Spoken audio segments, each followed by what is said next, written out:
तर महामंडळावरील नियुक्त्या नाराजी दूर करण्यासाठी करण्यात आलेल्या होत्या। तिकिटासाठी इच्छुकांच्या महामंडळावरती नियुक्त्या झाल्या। महामंडळावरती नियुक्ती करत समाधान करण्याचा प्रयत्नही झाला, मात्र आमदारांची नाराजी दूर करण्यासाठी या नियुक्त्या करण्यात आल्या।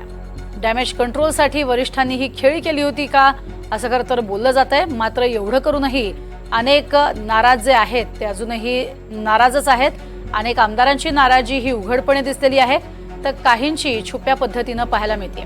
येत्या काळात ह्याच महामंडळांवरती नियुक्त झालेल्या अशा अनेक आमदारांना पक्षातनं बाहेर पडण्याची नामुष्की येते का, किंवा अपक्ष लढण्यासाठी ते तयार होतात का, बंडखोरी करतात का, हे पाहणंही महत्त्वाचं ठरणार आहे।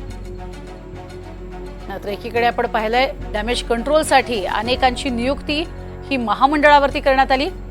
महामंडळावरती नियुक्ती म्हणजेच तुम्हाला एकीकडे राज्यमंत्रीपदाचा दर्जा दिल्याप्रमाणे तुमची वर्णी लागते, वरिष्ठ श्रेणीमध्ये तुम्ही जाऊन बसता, आणि म्हणूनच महामंडळांची स्थापना आणि त्यावरच्या नियुक्त्या ह्या तितक्याच महत्त्वाच्या। ज्यांना ज्यांना तिकीट अपेक्षित होतं आणि तिकीट देणं शक्य नाही अशी स्थिती होती, अशा ठिकाणी महामंडळांची स्थापना आणि नियुक्त्या झाल्यात का अशी चर्चा सुरू होतीच। अधिक बोलूयात, राहुल कुलकर्णी आपल्या सोबत आहेत। राहुल सर, डॅमेज कंट्रोलसाठी एक खरं तर खेळी गेल्या काही काळापासून, गेल्या काही वर्षांपासून दरवेळेला आपण राजकारणी खेळताना पाहतो, मात्र खरंच डॅमेज कंट्रोल झालंय का? नाही, प्रज्ञा, एक गोष्ट लक्षात घ्यायला हवी की राज्य सरकारनं, ह्या सरकारनं जशा योजना आणल्या तशाच आपल्यातली जी बंडखोरी आहे किंवा संभावित बंडखोरी आहे, जिथे आपल्या पक्षाच्या आमदारांना अडचण होऊ शकते, अशा सगळ्या गोष्टी मिटवण्याचा प्रयत्न केला। म्हणजे भरत गोगावले पासून ते संजय सिरसाटापर्यंत सगळ्यांना महामंडळ दिली, पण शेवटच्या क्षणाला, आता 4 उदाहरणं आपण बघू।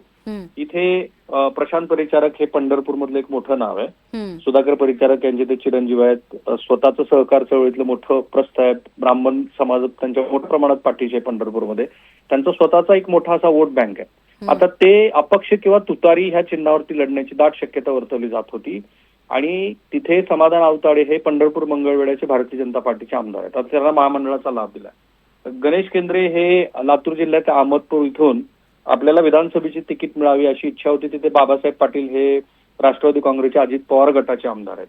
वडकुते हे पंढरपूर परभणीतलं एक मोठं नाव आहे, त्यांना सुद्धा कदाचित शरद पवार हे धनगर समाजांना जे तिकीट देण्याच्या मानसिकतेत आहेत त्यातल्या एखादी संधी त्यांनाही मिळेल असं म्हटलं जात होतं। विजय चौगुलेचं उदाहरण आहे। विजय चौगुले हे वडार समाजाचे आहेत, नवी मुंबईमध्ये त्यांचं चांगलं पक्ष संघटन आहे, तिथे मंदा म्हात्रे आणि गणेश नाईक त्यांना महामंडळावरती घेतल्याचा फायदा होईल।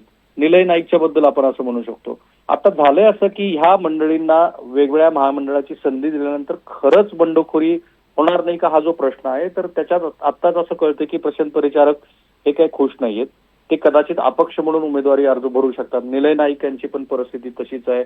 अशी नावं ह्या ज्या महामंडळाच्या यादीमध्ये आलेले आहेत त्यांनी सुद्धा ऐन वेळेला महायुतीच्या या महामंडळाकडे पाठ फिरवली आणि ते स्वतंत्रपणे उमेदवार झाले किंवा शरद पवार यांच्या बरोबर गेले, असंही चित्र बघायला मिळू शकतं।